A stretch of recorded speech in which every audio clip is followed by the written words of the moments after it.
Yahweh, Yahweh, tu fais briller sur moi ton soleil. Yahweh, Yahweh, ta lumière chasse au loin les ténèbres. Yahweh, Yahweh, ta parole éclaire mon sentier. Yahweh, Yahweh, Yahweh.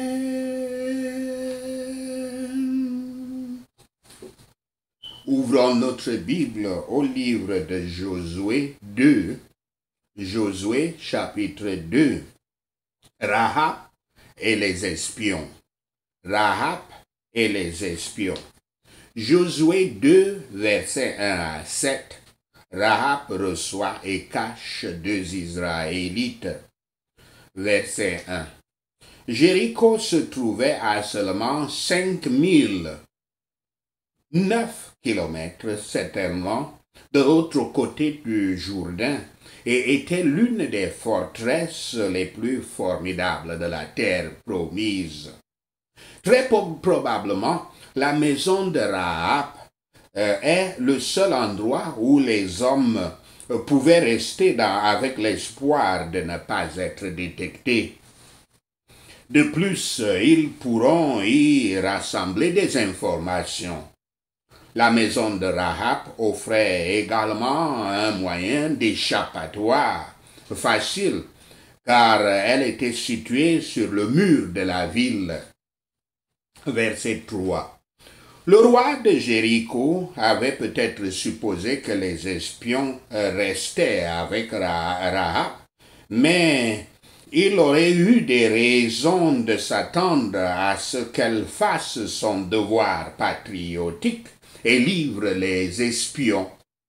L'ancien code de Hammurabi contient en effet une disposition pour la mise à mort des prostituées qui cachent les criminels. Et pourtant, Rahab avait confiance en la capacité de Yahweh à la délivrer quel que soit le cas. Verset 4. Le mensonge de Rahab était-il justifié? Ça, c'est la question qui a toujours été posée. La plupart des commentateurs approuvent sa foi, mais désapprouvent son mensonge. Essentiellement, ils approuvent la dissimulation, la cache des espions, mais ils n'approuvent pas qu'elle raconte le mensonge. Pourtant, dire la vérité ne les aurait pas cachés. Dans Josué 6, verset 17, Josué explique que Rahab doit être épargnée parce qu'elle a caché les espions et elle l'a fait comme une alliée.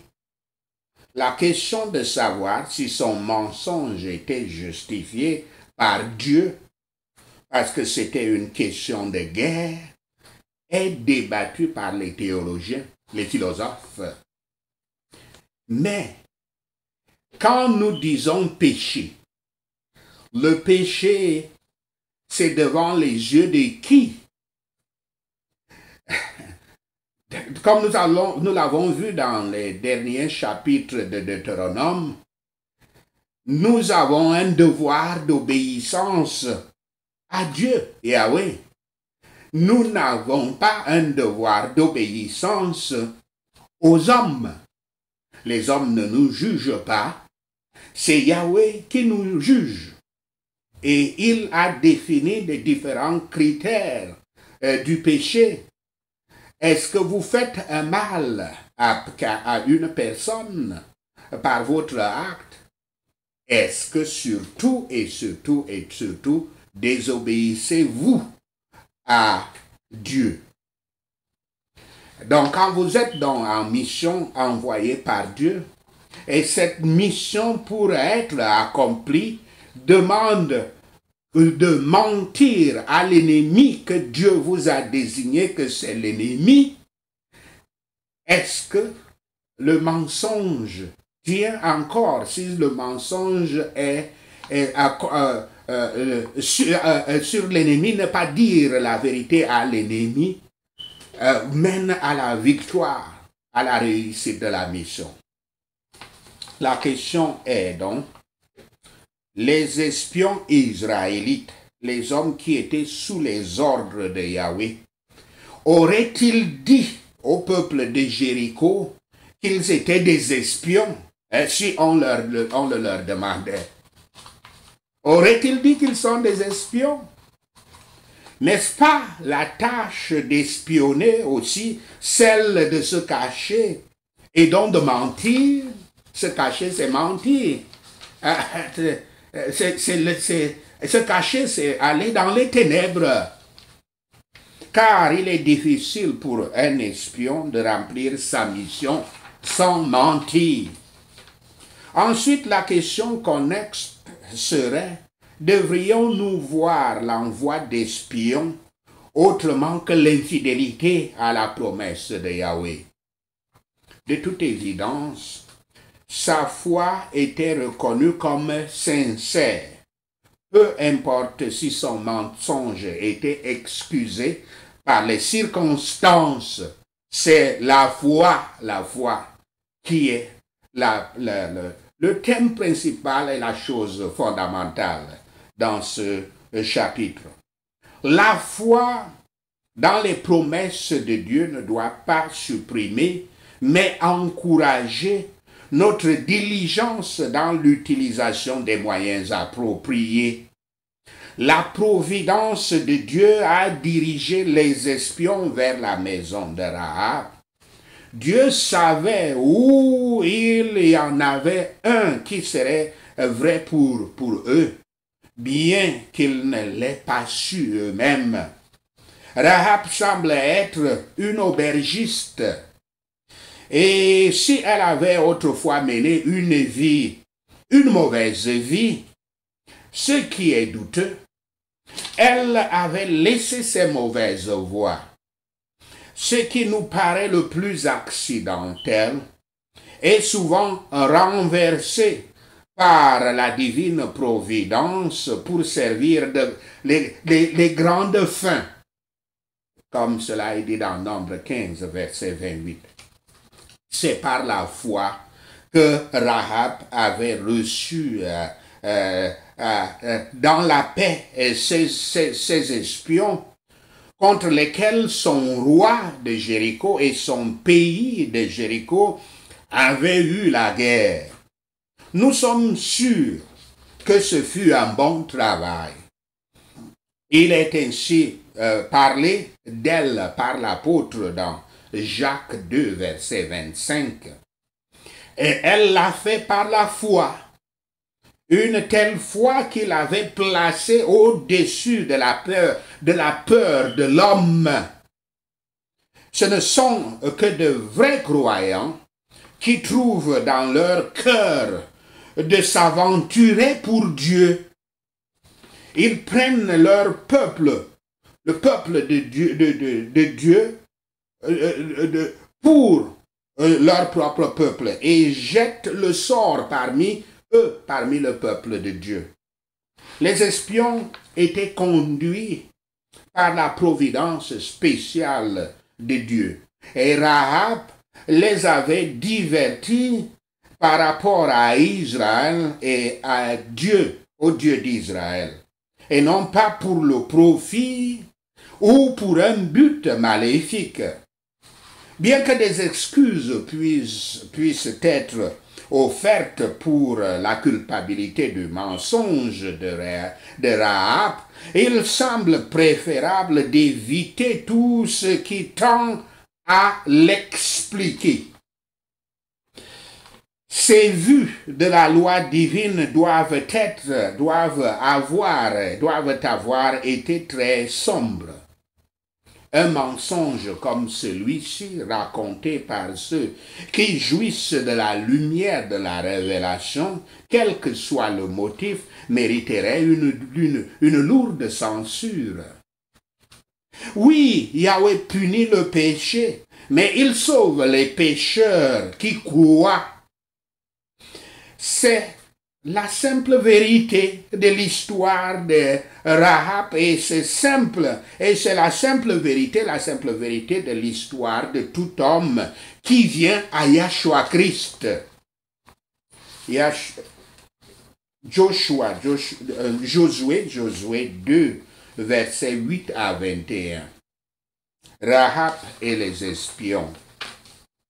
Versets 10 à 13. La foi de Rahab, qui lui donne une forte conviction à l'égard de Yahweh, l'oblige à agir au point de mettre sa propre vie en jeu. Elle savait qu'Israël finirait par attaquer la ville de Jéricho et la détruire. Et elle voulait être délivrée et être du côté de Yahweh. Rahab a confiance en la puissance de Yahweh. D'une certaine manière, elle savait ce qui s'était passé à la mer Rouge et que c'était le produit de la puissance souveraine du Dieu d'Israël. Rahab s'inquiète non seulement d'elle-même, mais aussi de sa famille. Cette attitude préoccupante démontre le plan de Dieu pour l'évangélisation. Partager l'espoir que nous avons dans Yahweh avec ceux qui sont les plus proches de nous. C'est ça la demande de l'évangile. Verset 11. Rahab est sauvée parce qu'elle croit au Dieu d'Israël, comme cela est dit dans Josué 6, verset 17, Hébreux 11, verset 31 et Jacques 2, verset 25. Cacher les messagers est un travail de sa foi. Elle en est venue à croire que le Dieu d'Israël est en effet le Dieu des cieux. Rahab avait entendu parler des miracles que le Seigneur avait faits pour Israël. Elle croyait que ses propres promesses seraient certainement remplies et ses avertissements entreraient en vigueur et qu'il n'y aurait aucun moyen d'en échapper, sauf en se soumettant à lui et en se joignant à son peuple. La condition de Rahab, la conduite de Rahab avait prouvé qu'elle avait le vrai principe de la foi divine. Respecter les promesses faites par les espions. La bonté de Dieu est souvent exprimée par sa bonté et sa vérité, comme cela est dit dans Somme 117, verset 2. Dans ces deux cas, nous devons être ses disciples, ceux qui seront consciencieux pour prêter serment, prennent des soins pour le faire. Les espions ont mis en place des conditions nécessaires. Le cordon écarlate, comme le sang sur le poteau de la porte de la Pâque, rappelle le souvenir de la sécurité du pécheur sous le sang expiatoire du Christ, et que nous allons nous enfuir pour nous réfugier contre la colère de Dieu juste offensé. Le même cordon que Rahab utilisa pour sauver ses Israélites devait être utilisé pour sa propre sécurité. Nous pouvons nous attendre à ce que Yahweh nous bénisse et nous rende utiles avec ce dont nous servons et honorons Dieu. Josué 2, versets 22 à 24, le retour des espions. Verset 23. Josué et les hommes d'Israël voient les paroles et les actions de Rahab comme preuve claire de la providence souveraine et de la bénédiction de Yahweh. Ce passage a démontré l'inquiétude de Dieu et travaille à délivrer chacun qui l'appelle, comme cela est dit dans 2 Pierre 3, verset 9. L'histoire démontre également que la seule chose qui peut nous empêcher de faire la volonté de Dieu et de remplir notre vocation est notre incroyance. Notre foi, en effet, devrait nous conduire à l'action et au ministère. Ministère veut dire service. Notre foi devrait conduire à l'action et au ministère à et pour les autres. Rahab tend la main à la fois aux espions et à sa famille, comme cela est dit dans Jean 1, verset 35 à 51 et Jean 4, verset 28 à 29. Verset 24. Les habitants de la terre sont touchés par la terreur. Mentalement et émotionnellement, ils sont vaincus. Dieu avait déjà donné le peuple de Jéricho aux mains des Israélites. Notez l'ironie ici. Les habitants de Jéricho regardent le Dieu d'Israël et tremblent dans leurs sandales. Pourtant, les Israélites, qui avaient vu les œuvres puissantes de Yahweh plusieurs fois, avaient souvent perdu leur temps à examiner les problèmes au lieu de se concentrer sur Yahweh. Le rapport que les espions apportèrent était encourageant. Tout le monde du pays s'évanouit à cause d'Israël, à la pensée qu'Israël approche. Ils n'ont ni la sagesse de céder, ni le courage de se battre. Cette terreur de la conscience et ce sentiment de colère divine qui consterne les impies, mais ne les mettent pas à la repentance, sont des pressentiments effrayants de l'approche de la destruction. Mais la grâce abonde encore. Elle abonde encore chez le chef des pécheurs. Puisse-t-il fuir sans délai vers le Christ et tout ira bien pour eux. Sachez cela et l'Éternel Yahweh vous bénira. Amen. Cette annonce le 1er juin, nous allons commencer notre programme annuel de jeûne et de prière.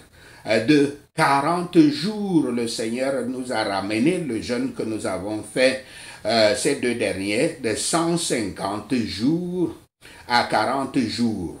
Le jeûne sera de minuit à 15 heures, à l'heure du début de nos prières, 15 heures. Heure de la côte est des États-Unis, correspondant à 21 heures, heure de la côte ouest de l'Afrique et de l'Europe, à peu près. Et nous devons, quand on participe à ce programme de jeûne et prière, nous concentrer sur nos problèmes, les problèmes que nous présentons à Yahweh à résoudre. Et Yahweh étant fidèle, il va nous répondre à nos prières dans les 40 jours des prières de foi. Et en plus, notre Seigneur, le Saint-Esprit, va nous parler quotidiennement. Et il nous parle en fonction des personnes qui vont assister, qui vont participer au programme. Il les connaît, nous ne les connaissons pas. Et la dernière chose, c'est que le programme, en plus de passer par la conférence téléphonique, passera également par l'enregistrement direct dans Facebook, l'enregistrement interactif à Facebook qui donne la possibilité de réagir aux prières, au programme de prière. Participez à ce programme de 40 jours et le Seigneur Yahweh vous bénira. Amen. Prenons ces points de prière. Prions pour avoir la foi de Rahab. Prions pour avoir la foi de Rahab. Seigneur Yahweh, comme il est heureux de voir que tu as sauvé Rahab, non pas à cause de ce qu'elle était, mais à cause de qui elle a cru. Merci Seigneur. Au nom de Yahshua le Messie, nous prions. Puissions-nous savoir, ô Dieu, que notre salut est par la foi et par la foi seule, mais une foi qui peut résister à l'épreuve et payer le prix et obéir. Merci Seigneur. Au nom de Yahshua le Messie, nous prions. Et Seigneur, merci de nous avoir donné, de nous avoir même donné cette foi. Merci Seigneur. Au nom de Yahshua le Messie, nous prions. Nous te bénissons pour le sang de Yahshua Christ versé pour la rémission du péché, pour le flot écarlate qui a coulé à sa côte. Merci Seigneur. Au nom de Yahshua le Messie, nous prions. Nous te remercions, Père Yahweh, qu'en Christ, il y a le pardon, même pour les indignes tels que nous. Merci Seigneur. Au nom de Yahshua le Messie, nous prions. Père Yahweh, nous prions pour ceux qui n'ont pas reçu Yahshua Christ. Merci Seigneur. Au nom de Yahshua le Messie, nous prions, afin qu'ils puissent ouvrir leur cœur et recevoir le Fils de Dieu, accepter sa mort et sa résurrection comme le seul moyen d'échapper au jugement et de profiter des bénédictions du salut éternel. Merci Seigneur. Au nom de Yahshua le Messie, nous prions. Nous prions aussi pour ceux d'entre nous qui ont reçu le Christ, afin que nous puissions être purifiés en ce moment du tout péché. Merci Seigneur. Au nom de Yahshua le Messie, nous prions. Rahab, par la foi, s'étant identifié avec le peuple de Dieu, s'était éloigné de sa vie sordide du passé et avait finalement été incluse dans la lignée messianique. Merci Seigneur. Au nom de Yahshua le Messie, nous prions. Ô Père Yahweh, afin que ceux d'entre nous qui ont placé la foi dans Yahshua Christ s'écartent aussi du passé sordide, de leur passé sordide, et laissent derrière eux tout péché et toute tâche. Merci Seigneur. Au nom de Yahshua le Messie, nous prions. Aide-nous à confesser maintenant tout péché connu, afin que nous puissions célébrer véritablement ta mort avec un cœur propre. Merci Seigneur. Au nom de Yahshua le Messie, nous prions. Je te remercie Seigneur, que comme Rahab, nous avons tous péché et nous sommes en deçà de ta gloire. Mais à cause de ce que Yahshua a fait pour nous, nous avons été faits justes. Merci Seigneur. Au nom de Yahshua le Messie, nous prions. Je te remercie que tu n'es pas intéressé par ce que j'étais et d'où je viens, sauf que j'ai accepté Yahshua comme mon Seigneur et Sauveur. Merci Seigneur. Au nom de Yahshua le Messie, nous prions. Et peu importe la taille des murs ou de la montagne, tu l'abattras et tes enfants obtiendront la victoire. Merci Seigneur, au nom de Yahshua le Messie, nous prions. Merci Seigneur d'avoir écouté nos prières. Merci Yahweh pour tes réponses à nos prières.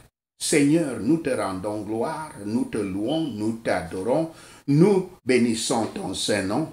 Au nom de Yahshua le Messie, nous prions. Amen. Hallelujah.